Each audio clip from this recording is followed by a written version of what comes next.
नवंबर 2025 के दिन बेंगलुरु के इंदिरा नगर जैसे पॉश इलाके के एक अपार्टमेंट से 19 साल की माया गुगोई का शव बरामद होता है। माया गुगोई असम के रहने वाली थी और वह बेंगलुरु में एक इंस्टाग्राम ब्लॉगर के तौर पर काफी मशहूर थी। उसका प्रेमी आरव हनोए, जो कोरमंगला में एक प्राइवेट कंपनी में काम करता था, उसके साथ उसके रिश्ते बेहद खराब हो चुके थे। माया को उसके ही प्रेमी आरव हनोए ने क्रूरता से मौत के घाट उतार दिया। यह कत्ल सिर्फ झगड़े का नतीजा नहीं था, बल्कि पैसा, धोखा और जेलसी के उस भयानक जाल का नतीजा था जो अक्सर सोशल मीडिया की दुनिया के पीछे छुपा होता है। दोस्तों, अभी तक आपने जो देखा वो कहानी का सिर्फ एक हिस्सा था। आइए इस कहानी को डीपली समझते हैं। माया गुगोई एक यंग ब्लॉगर थी और उसकी उम्र महज 19 साल थी। उसका कंटेंट ट्रैवल, ब्लॉग्स और डेली लाइफ हुआ करता था। माया ओरिजिनली आसाम से थी, अपने सपने लेकर शहर आई थी और सोशल मीडिया पर अपनी जर्नी को दिखाया करती थी। लोग कहते थे वो बहुत ही फ्रेंडली नेचर की थी और हर वीडियो में बहुत ही खुश दिखती थी। लेकिन कहते हैं ना कि कैमरे के पीछे हमेशा सच नहीं दिखाई देता। कभी सोलो ट्रेवल्स या कभी सूट्स के लिए माया अक्सर बेंगलोर के होटल्स में रुक जाया करती थी। उसके फैमिली मेंबर्स और कुछ क्लोज फ्रेंड्स थे जो अक्सर कहा करते थे कि माया बहुत ही एम्बिशियस लड़की है और अपने लाइफ में जरूर कुछ बड़ा प्लान कर रही है। जो लोग माया को जानते थे वो उसकी एनर्जी लेवल से बहुत ही प्रभावित थे, पर उस दिन जो हुआ उसने लोगों की सोचने का नजरिया ही बदल दिया। आरव हनोई की कहानी हमारे जैसे ही युवाओं से मिलती जुलती है, जो बेंगलुरु जैसे बिजी शहर में एक मिडिल क्लास की जिंदगी जी रहा था। आरो मेनली गुवाहाटी का रहने वाला था और बेहतर मौके की तलाश में बेंगलुरु आया था।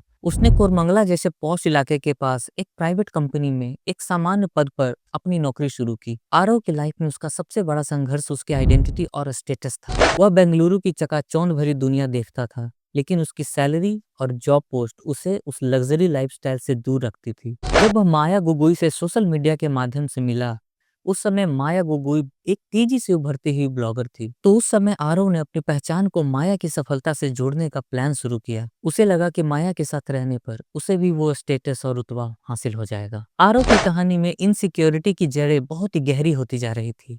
वह माया को लेकर बहुत ही पॉजिटिव होने लगा था, क्योंकि उसे डर लग रहा था कि अगर वह माया को खो देगा तो वह अपने दोस्त सर्कल और सोशल सर्कल में थोड़ा बहुत पाए हुए सम्मान को भी वो खो देगा। जैसे जैसे माया की पॉपुलैरिटी और उसकी इनकम बढ़ती गई, आरो की भी जेलसी और इनसिक्योरिटी बढ़ती चली गई। धीरे धीरे माया की पॉपुलैरिटी और भी बढ़ गई, पर ये वहीं का वहीं रह गया। आरो ने अपनी असफलता के लिए माया को दोष देना शुरू कर दिया और यहीं से शुरू होती है एक भयानक मर्डर की प्लानिंग। कुछ घंटों के बाद जब माया के दोस्त और फैमिली ने माया से बात करने की कोशिश की, तो माया की तरफ से कोई रिस्पांस नहीं आ रहा था। तभी उन्हें शक होने लगा। होटल स्टाफ्स ने भी इरेगुलरिटी नोटिस की, जैसे रूम से आवाज नहीं आ रही थी, लाइट सारी ऑफ थी और कमरे से एक अजीब तरह की बदबू आ रही थी। लोगों का शक और गहरा हो गया और फाइनली इंदिरा नगर पुलिस को इवेंचुअली इन्फॉर्म किया गया और एक फॉर्मल मिसिंग कंप्लेंट रजिस्टर कराई गई। पुलिस तुरंत होटल पहुंचती है और रूम की जांच शुरू कर दी जाती है। जब इंदिरा नगर की पुलिस और होटल के स्टाफ कमरे के अंदर जाते हैं तो वे देखते हैं कि माया गुगोई का शव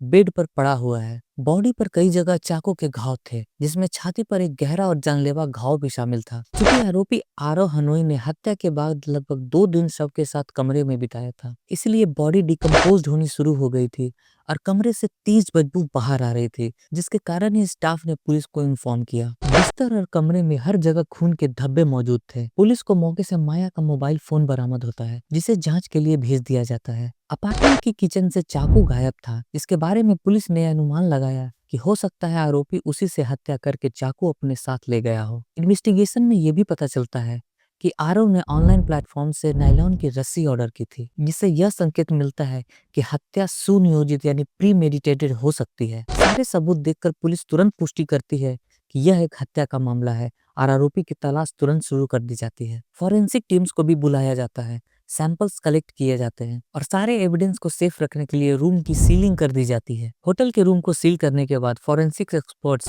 काफी सारे सैंपल्स कलेक्ट करती है, जैसे ब्लड ट्रेसेस, फिंगरप्रिंट्स और पर्सनल बिलोंगिंग्स। सारे सबूतों को प्रिजर्व करके रखा जाता है। सीसीटीवी फुटेज एनालिसिस करने पर पुलिस को एक लड़का दिखाई देता है जिसने माया के साथ होटल में एंटर किया था। वही इंसान कुछ घंटों बाद रूम से निकलता हुआ भी दिखाई देता है, पर बिना माया के। ये एक स्ट्रॉन्ग क्लू था।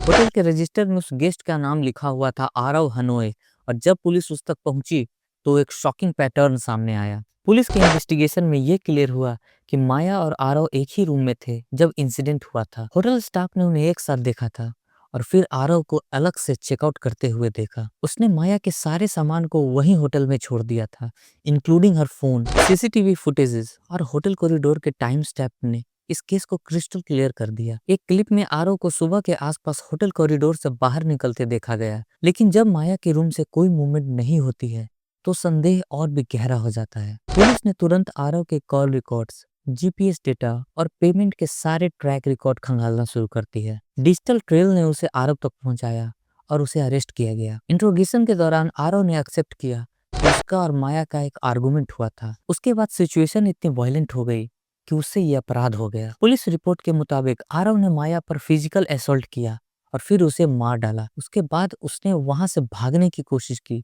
लेकिन सीसीटीवी ने उसका पूरा मूवमेंट रिकॉर्ड कर लिया था। फॉरेंसिक रिपोर्ट्स ने यह कंफर्म किया कि माया की मौत मल्टीपल स्टैबिंग से हुई है। क्राइम सीन एनालिसिस और पोस्टमार्टम की रिपोर्ट्स आरव के कन्फेशन से बिल्कुल मैच करते थे। यानी अब केस का डायरेक्शन क्लियर था। मोटिव, वेपन और टाइमलाइन सब कुछ मैच कर रहा था। यानी ये केस क्लोज होने के कगार पे था। जब माया गोगोई का केस पब्लिक हुआ तो सोशल मीडिया पूरी तरह गुस्से से भर गया। सारे जगह हैशटैग जस्टिस माया ट्रेंड करने लगा। पब्लिक ने क्वेश्चन उठाया कि सेफ स्पेसेस जहां ट्रैवल ब्लॉगर्स रहते हैं वहां भी ऐसे ब्रूटल क्राइम कैसे हो रहे हैं। और सबसे बड़ा सवाल था, क्या आरव के against court fast track trial करेगा। दोस्तों, जब आरव को बेंगलुरु पुलिस ने अरेस्ट किया तो उस पे आईसीपी की धारा 302 के तहत मर्डर और सेक्शन 201 डिस्ट्रक्शन ऑफ एविडेंस के तहत ऑफिशियली केस रजिस्टर किया गया। पुलिस ने चार्जशीट तैयार करने में 15 दिन से भी कम का समय लिया, क्योंकि सारे एविडेंस क्रिस्टल क्लियर थे। कोर्ट में पहली हियरिंग हुई जिसमें प्रोसिक्यूशन ने स्ट्रॉन्ग स्टैंड लिया।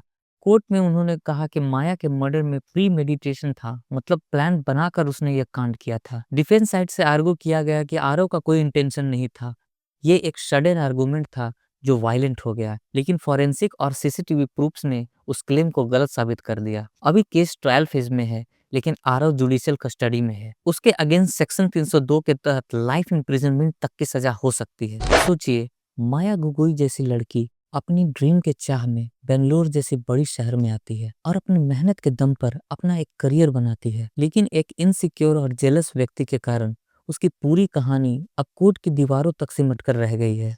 दोस्तों, यह सिर्फ माया की कहानी नहीं, यह आज के समाज में हजारों लड़कियों का दर्दनाक सच है, जो आगे बढ़ने की कोशिश तो करती हैं पर नियंत्रण करने वाले हाथों का शिकार बन जाती है। लेकिन यहीं पे दोस्तों इंडियन जुडिशियल सिस्टम को भी देखने को मिलता है। अपराध चाहे कितना भी सोच समझ कर किया गया हो, पर वो कहते हैं ना कि कानून के हाथ बहुत लंबे होते हैं और कोई भी कानून से बच नहीं सकता। और आरव हनोई जैसे अपराधी को अपने कर्मों का फल भुगतना ही पड़ता है। माया की गलती यही थी दोस्तों कि वो सोशल मीडिया पे बहुत ट्रस्ट किया करती थी।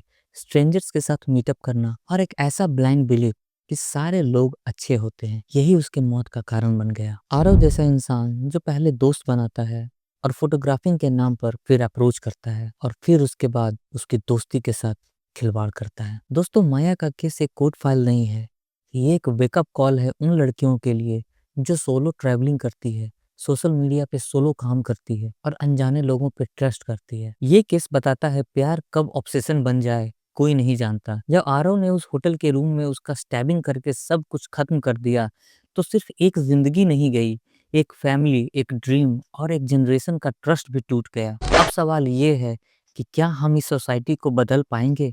क्या हम सीख पाएंगे कि सेफ्टी सिर्फ पुलिस का काम नहीं बल्कि हम सबकी जिम्मेदारी है? दोस्तों, क्या आरव को लाइफ इम्प्रिजनमेंट की सजा होनी चाहिए या फांसी की सजा? आप अपनी राय हमें कमेंट सेक्शन में कमेंट करके ज़रूर बताएं। और अगर आपको वीडियो ये इन्फॉर्मेटिव लगे तो वीडियो को लाइक करके चैनल को ज़रूर सब्सक्राइब करें। मिलते हैं नेक्स्ट वीडियो में। जय हिंद।